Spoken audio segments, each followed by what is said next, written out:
Muy buenas tardes, queridos hermanos. Les habla Roger Arcila, pastor en la Iglesia Cristiana Bautista Anástasis.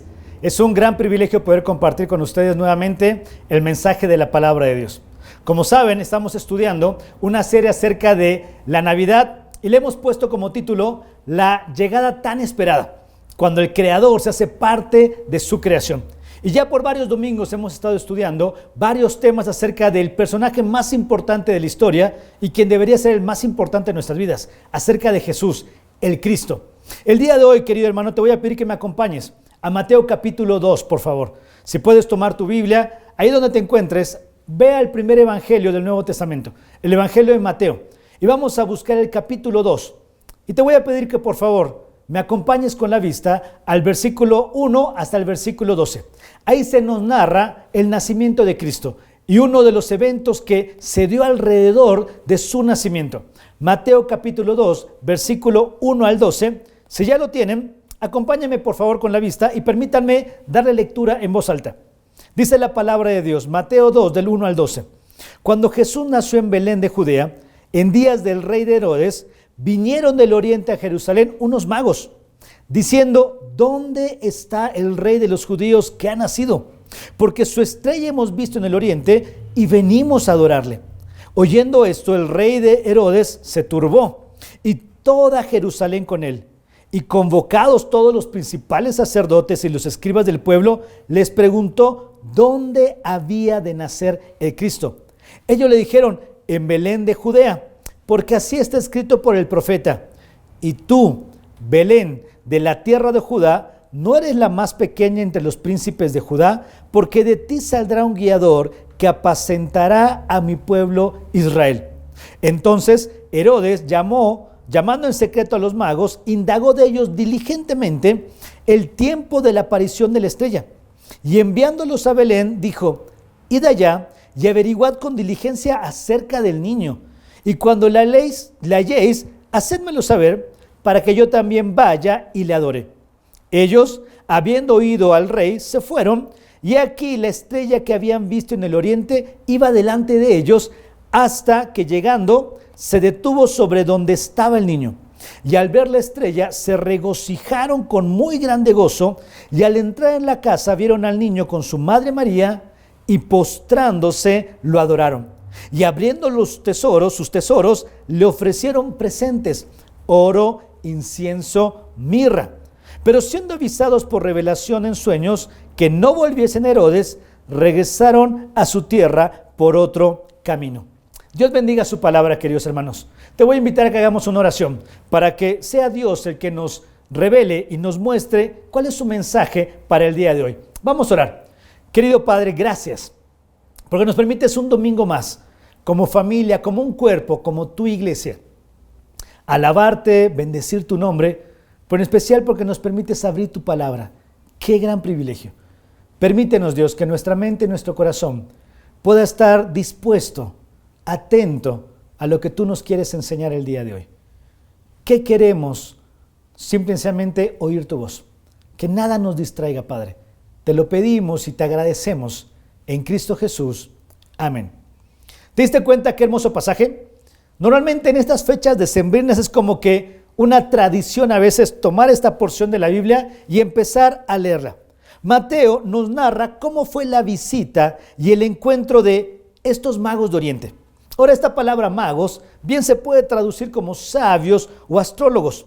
La tradición dice que eran hombres de posición alta, con recursos, que provenían de un lugar llamado Partria, que es la Persia antigua, o al noroeste de lo que es el viejo Irán, cerca de lo que conocemos como la antigua Babilonia.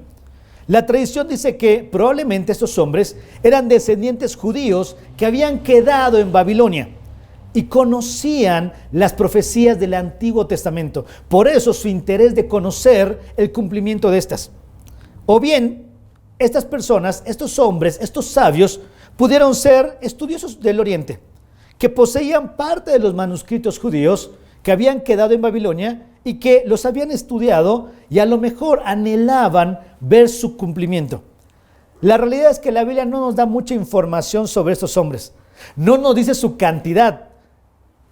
Tradicionalmente los representan con 3, pero la Biblia no dice su cantidad. Es más, ni siquiera dice su raza. Ahora, debería ser una caravana lo suficientemente grande, porque la Biblia dice que toda la ciudad se turbó con su llegada. Y aunque la Biblia no nos da mucho detalle acerca de estos hombres, sí es importante el ejemplo que se nos presenta de ellos. No es tan trascendental su origen, su raza, ni siquiera su trasfondo, pero sí su actitud y lo que vamos a aprender en el pasaje del día de hoy. Mateo toma detalle en este capítulo para mostrarnos cuál fue el asombro de Herodes ante la llegada de estos hombres. Deja registrado cómo la ciudad se asombró también, pero también muestra un pequeño grupo de personas, a los líderes religiosos de la nación, los fariseos y los escribas, quienes también se asombraron con su llegada. Estos últimos debían estar pendientes y esperando al Mesías, al Cristo. Sin embargo, fueron sorprendidos por estos hombres, quienes los evidencian en una total desatención a la palabra de Dios y una indiferencia ante la profecía de que su rey estaba por venir. Es un pasaje rico en enseñanza este que acabamos de leer. Sin embargo, por tiempo y por el enfoque que estamos teniendo en esta serie, vamos a tratar de enfocar nuestra atención en estos hombres, en estos magos, estos sabios que vinieron de Oriente. Haremos bien en analizar sus cualidades, porque nos van a confrontar, querida hermana, querido hermano, amigo que nos escuchas.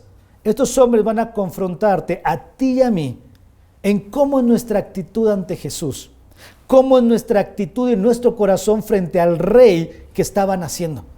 Vamos a ser confrontados al ver las cualidades de estos hombres de Oriente. Entonces, permíteme de una manera breve mostrarte 3 cualidades que distinguen a estos hombres que están narrados en Mateo capítulo 2. ¿Qué es lo primero que vemos acerca de estos hombres? ¿Te diste cuenta del versículo 2? Ellos, cuando llegaron con Herodes, su pregunta fue: ¿dónde está el rey de los judíos? Porque ha nacido. Lo primero que podemos notar de esos hombres es que ellos entendían que Jesús era el rey. Ellos entendían que ese niño frágil, inocente, no era un niño más en el mundo. Era el rey que había sido prometido. A simple vista, tú dirás, esta declaración no es tan importante, parece que no tiene trascendencia, pero esta declaración hecha frente a Herodes, hecha en su palacio, tiene implicancias muy, muy profundas. Permíteme mostrarte algunas de ellas. En primer lugar, decir que Jesús es el rey implicaba que Herodes y el gobierno al que él representaba no eran los reyes de la nación de Israel. Estaban ocupando un lugar que no les correspondía. Esta declaración hacía revelar algo que los judíos se habían acostumbrado. En su día a día se habían acostumbrado a vivir sujetos a un gobierno que era ilegítimo en sus vidas. Ahora, el que ellos estuvieran oprimidos por la nación de Roma, que estuvieran oprimidos bajo un rey que no era su rey legítimo, era consecuencia del juicio de Dios por el pecado de la nación. Y esto tendría que haber generado en el pueblo de Israel un arrepentimiento y un anhelo de decir: Dios, quítanos a este rey ilegítimo y mándanos al Mesías, al Cristo, a quien sí debe ser nuestro rey. Lamentablemente, los judíos habían aceptado como normalidad vivir bajo el gobierno romano, bajo Herodes. Y lo que permitimos como normalidad, muchas veces empezamos a creer que es verdad. Herodes no era el gobernante de la nación, pero los judíos vivían bajo esa normalidad y ya la empezaban a creer como verdad. Herodes es nuestro gobernante. ¿Con qué facilidad la gente asume como verdad aquellas cosas que empezamos a aceptar como normales? Pero, querido hermano, déjame decirte algo. Lo que la mayoría de las personas acepte como normal no determina lo que es verdad. Vivimos en una sociedad que acepta muchas conductas como normales, muchos tipos de pensamientos como lo que es correcto, pero lo que la mayoría vea como normal no necesariamente determina que sea verdad. Necesitamos tener convicciones de que lo que nos quiere gobernar ideologías, leyes, filosofías, incluso opiniones de expertos, en realidad no es lo que nos debería estar gobernando. El sistema de este mundo, querido hermano, no es el rey de nuestra vida. La nación de Israel, lamentablemente, había tomado como normalidad que Roma les gobierne. Pero estos hombres de Oriente llegan diciendo, el rey de los judíos ha nacido. Herodes y Roma no son sus gobernantes. Estos hombres de Oriente no veían a Herodes como el rey. ¿Qué implicancia tiene esta declaración? En segundo lugar, no solo que Herodes y Roma no son los gobernantes legítimos, sino en segundo lugar que hay un rey, el cual es el legítimo, que ha nacido. Ha llegado el verdadero rey. Esto implica esperanza para la nación. Aquello que debían estar esperando, al fin se había cumplido. Ya no hay que esperar más al Mesías, ya está con nosotros. El verdadero rey es a quien una nación debería entregar su devoción. Es a la que se deben sujetar, es al que deberían entronar como el soberano en sus vidas. Cuando uno descubre la verdad, esta verdad debe modificar nuestra conducta. Si esa verdad no cambia algo en nosotros, entonces ya no es ignorancia. Lo que estamos haciendo es actuar en necedad. Es necio seguir sujeto y obediente, mostrar devoción a quien no es rey en realidad. Los judíos, representados en los fariseos y en los escribas en este pasaje, habían hecho una alianza con un rey falso, en donde a cambio de su sumisión, este rey les había permitido tener cierta posición. Hoy, el príncipe de este mundo, Satanás, nuestro enemigo, que no es rey, trata de hacer lo mismo con las personas. Les ofrece posiciones, les ofrece placeres, les ofrece posesiones también. En 1 Juan 2:15 al 16 revela esto. Y a cambio de que vivan sometidos a él como su rey. Repito, él es príncipe de este mundo, pero no es rey. Lo trágico de esta verdad no es que el mundo viva sujeto al diablo. Lo trágico y triste es que el pueblo de Dios decida someterse a este rey falso. Hacemos lo mismo que los judíos en ocasiones.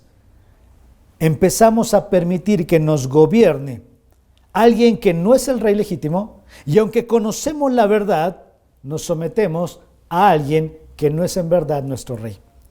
Pablo en Romanos capítulo 6, versículos 12 al 14, nos advierte de este peligro, de presentarnos como instrumentos para el mal.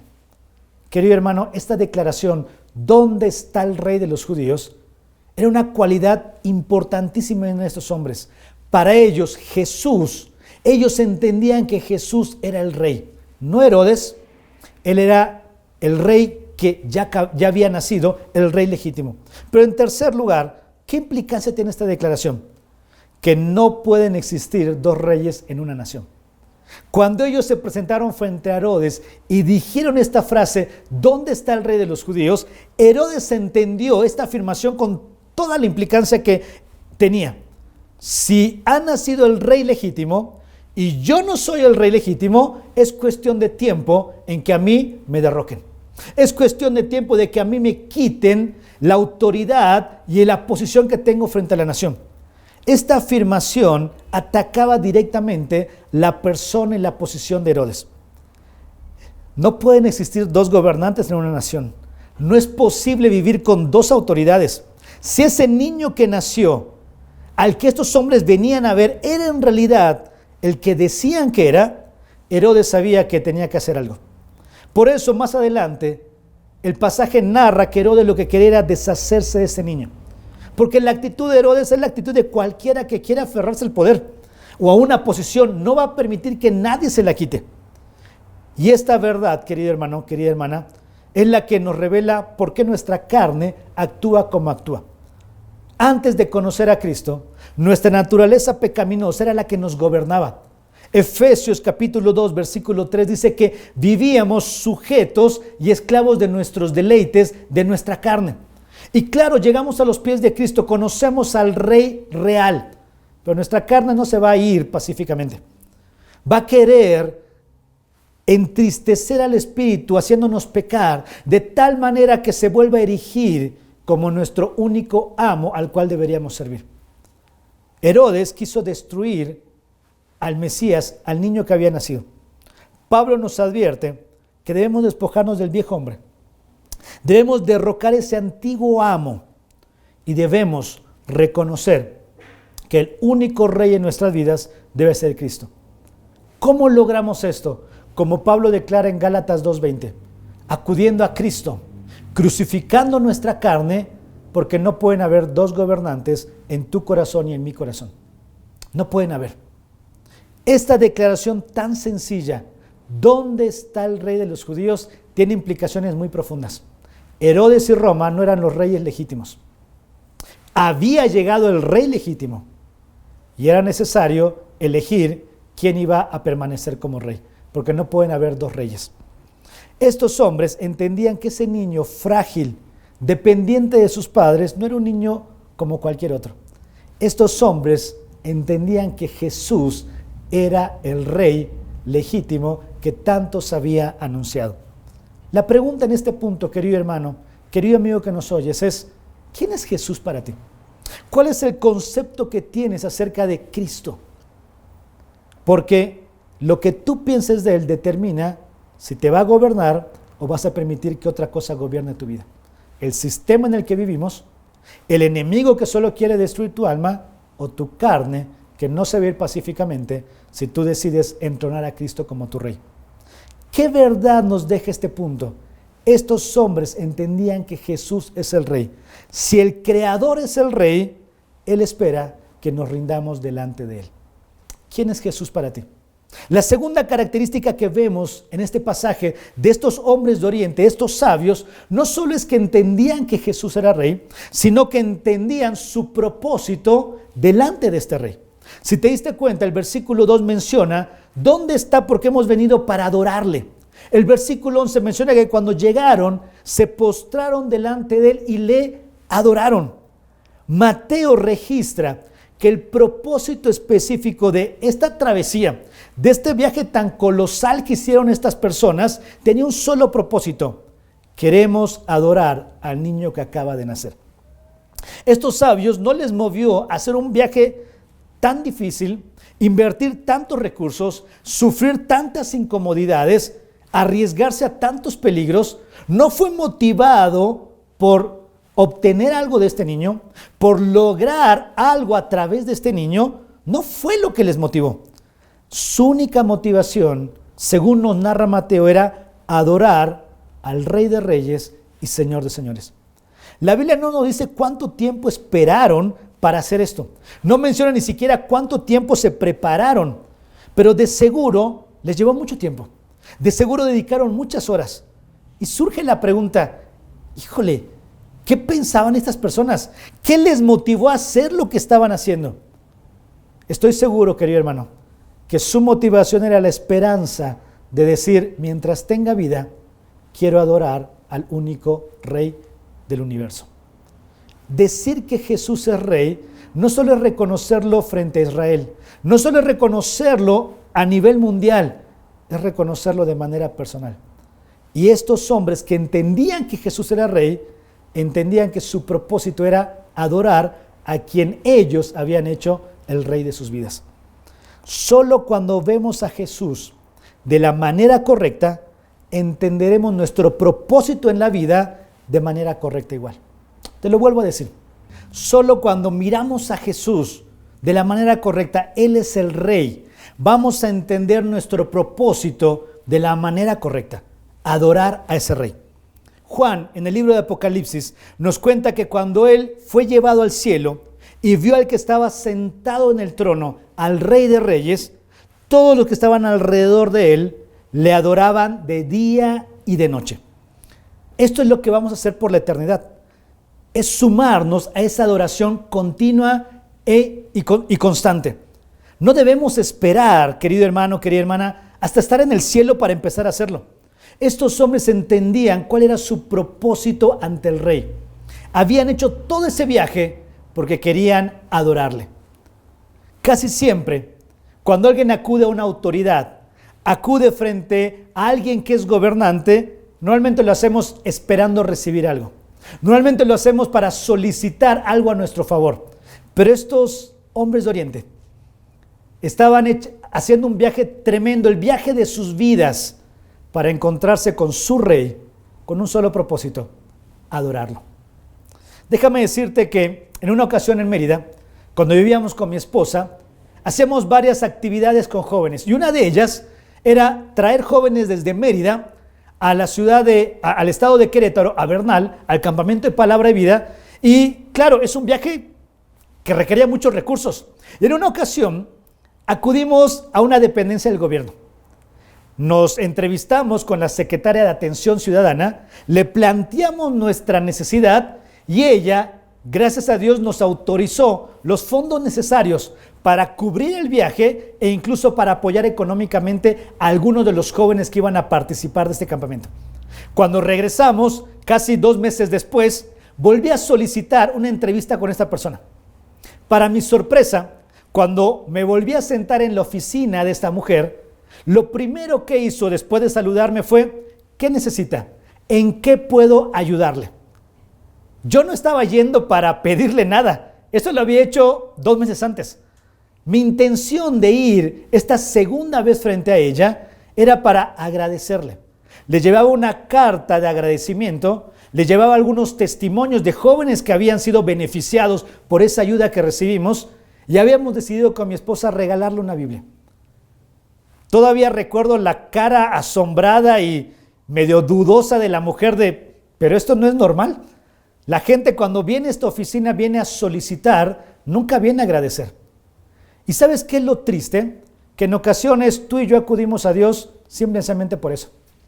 Porque sí es cierto, sé que Él es el soberano, sé que Él es el rey, pero solo voy para solicitar que Él me dé, que Él me conceda, que Él me permita. Pero ¿sabes qué? Así es como llegamos la primera vez delante de Cristo, necesitando que nos perdone, solicitando que nos salve. Pero si ya lo conocemos como nuestro Salvador, todas las veces que acudamos a Él, tendremos que llegar en agradecimiento. Tendremos que ir para adorarle más que para pedir. Qué triste sería que cuando tú y yo oremos, Dios ya esté tan acostumbrado a que solo le pedimos, que apenas digas Padre, Él te conteste como esta mujer: ¿y ahora qué necesitas? ¿Y ahora qué quieres? Cuando lo que tendríamos que hacer es recordar quién es Jesús. Y al pensar en quién es Él, tendría que brotar en nuestro corazón total adoración a quien Él es en nuestras vidas. Estos hombres de Oriente tenían un solo propósito en la vida. Habían hecho el viaje de sus vidas para adorar a su rey. Si hoy te preguntara yo, ¿cuál es el propósito de tu vida? En este viaje en el que estás yendo día a día, ¿a qué meta quieres llegar? ¿A lograr una posición? ¿A obtener bienes? ¿O cada día en esta jornada tu único propósito es adorar a quien es el rey de tu vida, a Cristo? Si el Creador es rey, no solo debemos rendirnos delante de Él. Si el Creador es el rey, espera que le adoremos como Él merece. Estos hombres entendían que Jesús era rey. Entendían su propósito delante de este rey. Pero en tercer lugar, estos hombres entregaron sus tesoros delante de su rey. Cuando ellos adoraron, dice el versículo 11, se dieron vuelta y abrieron sus tesoros y le ofrecieron oro, incienso y mirra. Hay varias aplicaciones para estos regalos que tuvieron, pero no es en lo que me quiero fijar. Me quiero centrar en que ellos, a pesar de todo lo que ya habían invertido para ver al rey que estaban haciendo, tenían un concepto en la mente: no nos vamos a presentar en su presencia con manos vacías. Estos hombres amaban al rey que acababa de nacer y vivían con una expectativa: queremos adorarle, pero estaban preparándose para ese encuentro cara a cara con su rey, no llegar con las manos vacías. De por sí, ya habían hecho una inversión tremenda, pero ese no era el real sacrificio que querían ofrecerle. Tenían tesoros guardados para su rey. Estos hombres nos enseñan una gran lección de un tema que a veces olvidamos: mayordomía. Que la lección que nos van a dejar no la vamos a apreciar si Jesús no es el rey para ti. La lección que ellos nos van a dar no la vamos a imitar si nuestro propósito no es adorar a Jesús. Pero si Jesús es rey y tu propósito es adorarlo, aquí hay una tremenda lección de mayordomía que me gustaría que no dejes pasar. La jornada de la vida no es el sacrificio para adorar al rey, es el medio. Un día vamos a estar cara a cara delante de él, como menciona 1 Corintios 3. Y cuando estemos delante de él, ¿qué vas a ofrecerle? Pablo dice en este capítulo de 1 Corintios 3, versículo 11 al 15, que algunos van a llegar delante de ese rey, al cual vivieron para adorar con oro, plata y piedras preciosas. Y otros van a llegar con madera, heno y hojarasca. ¿Qué hace la diferencia?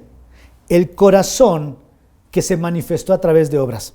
En este capítulo 3 de 1 Corintios aparece en esta porción del 11 al 15 4 veces la palabra obras.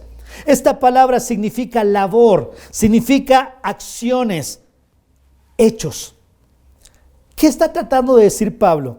Que la manera en la que tú y yo obramos, actuamos en esta vida, lo que hacemos un día va a ser reconocido delante de nuestro rey, o un día solo va a evidenciar que lo hacíamos con una motivación equivocada, que no lo hacíamos para darle honra y gloria a él, a lo mejor lo hacíamos para mostrarnos. Obras que no fueron hechas como un acto de oración, solo serán reveladas que tenían doble motivación. Si hoy a ti y a mí nos tocara estar delante de nuestro rey, ¿cómo te presentarías? ¿Con manos vacías? ¿O te estás preparando como estos sabios de Oriente, que su propósito era adorar a su rey, pero no iban a estar delante de él con manos vacías? Y me encanta cómo la Biblia muestra un Dios sabio y soberano, porque todos podemos hacer algo para la gloria de nuestro rey.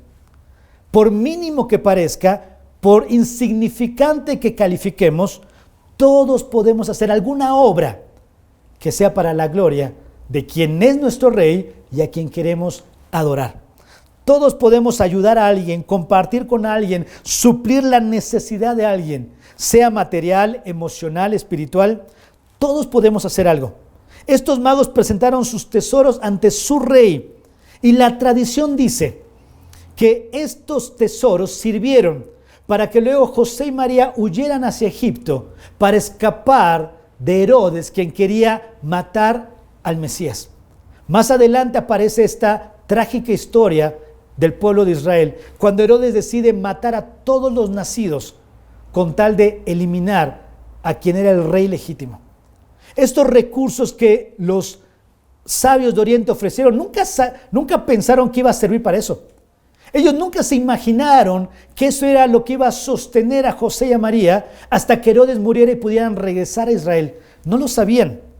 De la misma manera, querido hermano, querida hermana, tú y yo no sabemos cómo ese donativo, cómo ese consejo que das, cómo ese tiempo que entregas, cómo esa ayuda que ofreces, cómo esa invitación a tu casa puede ser usada en el plan de Dios para suplir necesidades en vida de personas.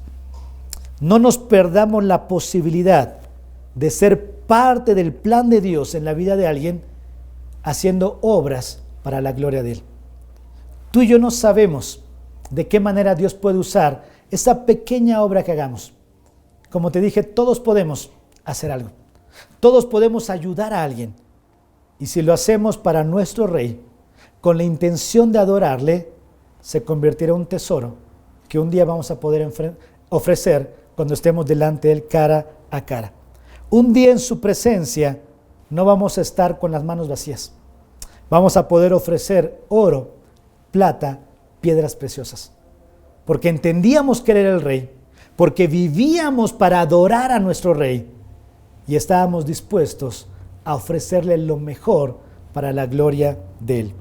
No es porque vamos a hacer buenas obras, sino porque nuestra motivación es que a través de esas obras Él pueda ser glorificado. Te hago una pregunta, querido hermano, ya terminando. ¿Qué tesoros podrías presentar ante tu Rey si te tocara estar delante de Él cara a cara? ¿Qué es lo que le estarías ofreciendo si hoy estuvieras en su presencia? ¿Con qué motivación estamos haciendo lo que hacemos? En nuestras casas, en nuestros trabajos, en el lugar donde vivimos, en la iglesia. ¿Qué nos motiva? Si el Creador es Rey, tenemos que estar dispuestos a obrar para la gloria de Él. Estos hombres nos dejan una lección tremenda. Entendían que Jesús era el Rey. Entendían su propósito delante de este Rey, pero estaban actuando para entregar tesoros ante su Rey. Dios quiera, querido hermano, querida hermana, que tomemos el ejemplo de estos hombres que nos confrontan con quién es Jesús para nosotros, cómo estamos viviendo delante de Jesús y qué estamos haciendo para la gloria de Jesús. Te invito a orar y después de orar, prepárate para que podamos disfrutar de la cena del Señor en nuestras casas con los símbolos, recordando que Él es nuestro Rey, que es el que tenemos que adorar y que todo lo que hagamos va a ser un presente que un día ofrezcamos en su presencia. Vamos a orar. Querido Padre, gracias. Hay muchísimas más verdades que podemos sacar de este hermoso pasaje. Hoy solo hemos fijado la mirada en hombres que no sabemos cómo se llamaron, ni siquiera sabemos qué edad tenían o el trasfondo de sus vidas. Pero tu palabra nos revela su corazón. Un corazón que te tenía como el Rey de sus vidas. Un corazón que vivía con el único propósito de adorarte. Un corazón que todo lo que hacía era para mostrarte cuán valioso eras para sus vidas. Te ofrecieron tesoros. Dios, crea en nosotros este tipo de corazón. Que te veamos como el único Rey en nuestras vidas. Que nuestro único propósito en este viaje que estamos haciendo sea darte adoración a ti. Ayúdanos a que en cada cosa que hagamos, por mínima que parezca, nuestra motivación sea darte gloria. Y un día, cuando estemos en tu presencia, podremos ofrecerte tesoros por lo valioso que eres para nosotros. Bendice tu palabra, Padre, el siguiente tiempo que continúa, donde vamos a recordar cuán valioso es el sacrificio que has hecho por nosotros. En Cristo Jesús oramos. Amén.